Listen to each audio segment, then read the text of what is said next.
the logjam from the White House or others. He's working hard every day to break through those barriers and to get common ground. He's long been a champion on energy efficiency issues. We're thankful too that he has taken up propelling electric vehicles and incorporating that and sponsoring several different bills on this front. So without further ado, please welcome Congressman Welch to the conference. Thank him.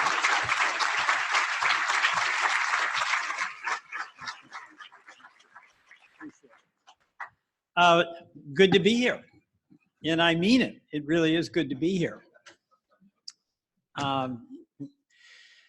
You know, it is a mess in Washington, and the work that is establishing the foundation to start aggressively facing the challenge of climate change is being done in this room and in rooms like this around the country.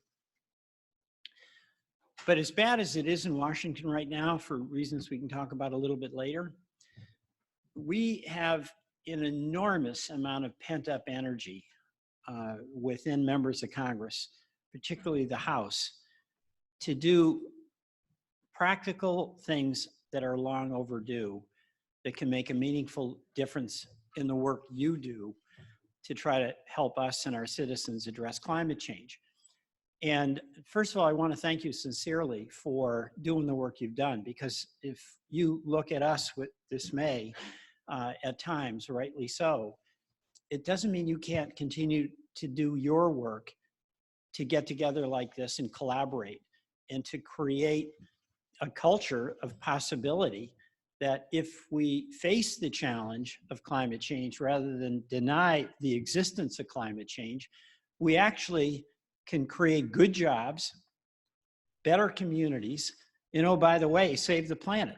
We can do that. And you all know that, so I'm not going to reiterate that. But I'm saying that look at what you're doing, look around this room at your colleagues who are sharing your goal and doing work to achieve the same goal of reduced carbon emissions, and who in the facing of the practical challenges, you know, how do you get solar panels up? What do you plant underneath it? I was talking to the pollinators over there. What are the things you have to do practically in order to actually provide an affordable option so folks who really would much prefer to have lower carbon emissions can do it? And public policy, and this is where it's our responsibility in Washington, has to be designed to facilitate your efforts. You know, tax credits we'll talk about a little bit, but they make a huge difference at the beginning of a technology, and make it possible for homeowners, for instance, or purchasers of motor vehicles to get the cleaner option. So they really, really matter. But it also really matters that we have good engineering, we have good rollout plans, we have well-trained workers to do home insulation, all the practical things that have to be done at the source. That's the things that are so much your area of commitment and knowledge. So I say thank you. You know, when I say we've got, here's the way it is in the House, in Congress right now. We've got a Democratic majority with a very strong commitment, basically to Green New Deal policies. And we'll have a debate. I'm a supporter of the Green New Deal. And well, you know, it's kind of you to thank, it's kind of you to thank, but what's the big deal that you support saving the planet, right? I mean, what's good about it is that it is acknowledging two things that are really important. One is times are wasted, and we've got to have an all hands on deck, all systems approach to bringing down carbon emissions. And the second, and this is really important to me, some of you have been here in past appearances by me, we're not going to leave coal workers behind. You know, there is some disruption that is going to take place as we move to a clean energy economy, but there's a lot of good folks out there whose livelihoods, who kept the lights on and whose livelihoods were based on what was available at the time, and they went deep into those mines. And what I so appreciate about the Green New Deal is that we're not pointing the finger of blame at folks who are hardworking and did not cause climate change, but will be affected by our success. And we want, as part of the Green New Deal, to make certain that those communities we invest in and that those workers get really good jobs. So that's an easy thing to support as I see it. And in the House, we're passing energy efficiency legislation. I think, may be able to do something on the electric vehicle front with extending the tax credit. But you know, the focus that we've had is to do things that can integrate renewables into the electric grid. You know, that's a practical challenge, but absolutely essential. B, do more to electrify heating and transportation. As we know, in Vermont, among others, it's the transportation sector that adds so much. The electric sector is doing pretty well, but fuel and transportation are the two big areas of carbon emission growth, and that's true around the country. And then third, we've got to promote more energy efficiency, something I've been working on ever since I first got to Congress. And on the energy efficiency front, actually have a fair amount of Republican support, because you're not getting into an argument about which fuel to use. You're getting into an opportunity to, whatever fuel it is, use less of it, save money, and by the way, cut down on carbon emissions. So a lot of the issues that you're talking about are very much on the table. Energy storage. We've got legislation in the House. And by the way, we have this new advanced energy storage caucus, of which I'm a member. But what that reflects is a growing interest on many members of Congress to dig deeper on the potential that energy storage offers us. And I'm sponsoring, along with some of my colleagues. This is not Peter Welch leading it. There's members of the House from all across the country who are totally charging forward on everything that we can do. You know, the Energy Storage Tax Incentive and Deployment Act, that would establish an investment tax credit for energy storage. And people have been asking me as I came in about the tax credits. You know, they can work. They can be abused, but they can also work, because they really do make that margin of difference for a homeowner, a business owner, to be able to decide to upgrade. And my view is that those credits at the beginning of an industry, especially when it's reflecting a social policy that we've made together to reduce carbon emissions, they make sense. And you've got to evaluate them, and you've got to monitor them, but they're an essential tool. And whether the existing investment tax credits that we have now will be extended or not, we don't know yet. But just talking on that topic, my experience in the past has been that there's usually bipartisan support to extend investment tax credits. The question is always when and how that's going to get done, and it usually gets very much, it usually gets done at the very end of the session, when there's an overall omnibus budget bill and tax agreement. And the problem within the practical challenge of passing them on their own is the CBO accounting rules that adhere, and where we have to come up with some way to offset whatever that cost is. So it tends, in my experience, to be something that gets done at the end when you've got so many things put together that you can kind of have an easier time balancing it out. So on the question of extension, no, I don't have an answer, but I do have a prediction, and my prediction is they'll be extended. The other legislation that I think we may get through the House is the Homes Act, and that's something that we did pass in the House the last time the Democrats were in the majority. It's about 10 years ago, I think. But I sponsored that with a colleague, a Republican colleague from West Virginia, and it provides tax incentives for homeowners who are retrofitting their homes and for businesses that are doing the same, and obviously makes it a lot more affordable. So all of these things that you're working on, there's an enormous amount of interest to pursue and pass the policy agenda that would make it possible for you basically to be successful and to amplify a lot of what you're doing.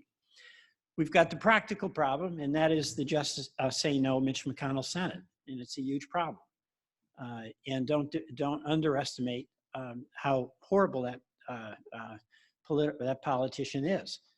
The Senate is, you know, if you had Patrick here or Bernie, they'd be lamenting the good old days, Bernie at least, in the House, because we at least are not talking just about impeachment.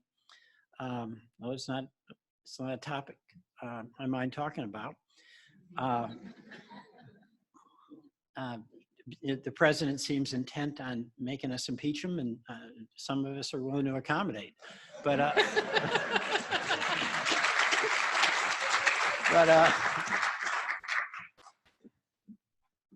but you've got a working majority where we get things over to the Senate. Because one of the questions people asked actually is, would impeachment get in the way of doing things? Well, in fact, it doesn't. In the House, we have been passing legislation on a regular basis.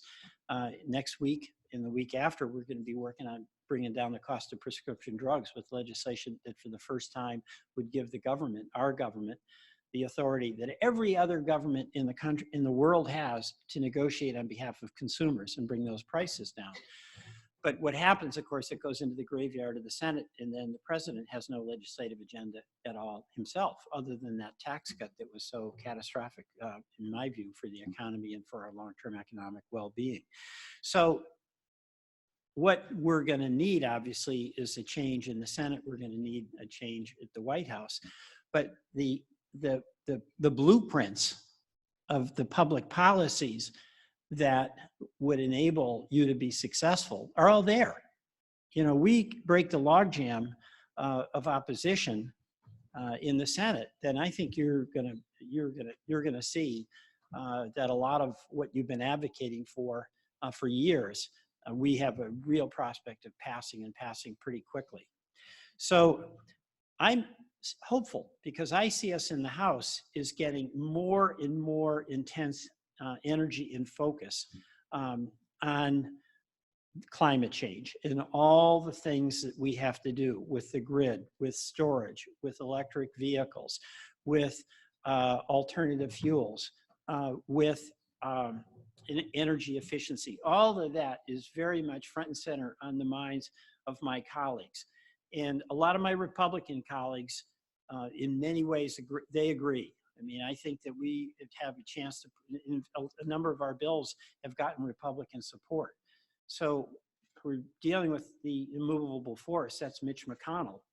But it doesn't mean we're not moving and doing and laying the foundation, building that foundation brick by brick in the House, so that when we get our opportunity, we'll be able to push that through the Senate and onto hopefully a new president's desk. So I'm going to stop there and be glad to open it up for questions. But again, I do sincerely want to thank you for doing the hard work that needs to be done and hanging in there while we in Washington are trying to find our way. You right here are building a better future. So thank you, one and all.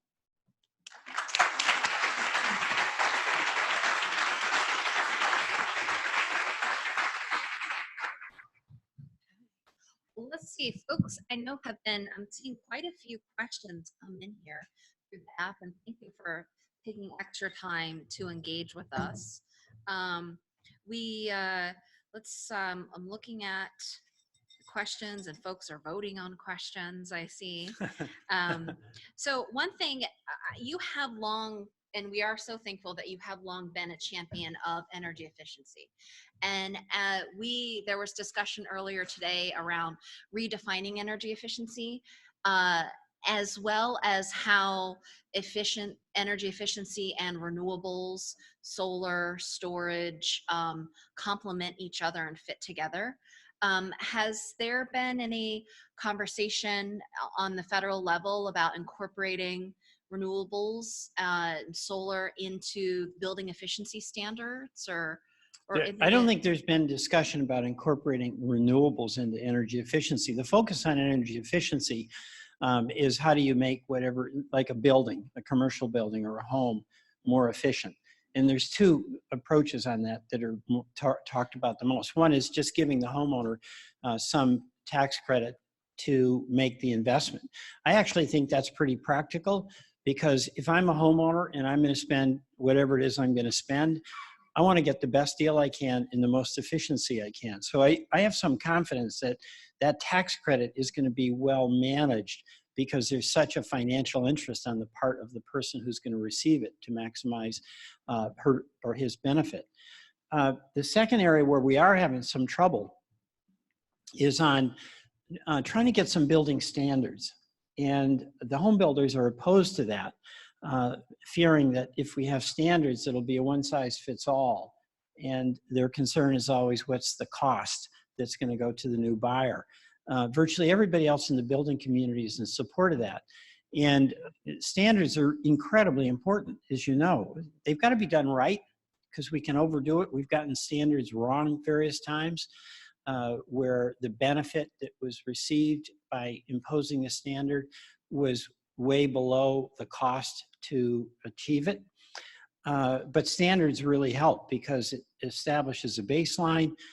You don't build in a way that just cuts corners and raises the use of energy. But that's something, it's legislation I have, and the pushback is coming from the home builders. So I'm hoping I may ultimately be able to persuade them.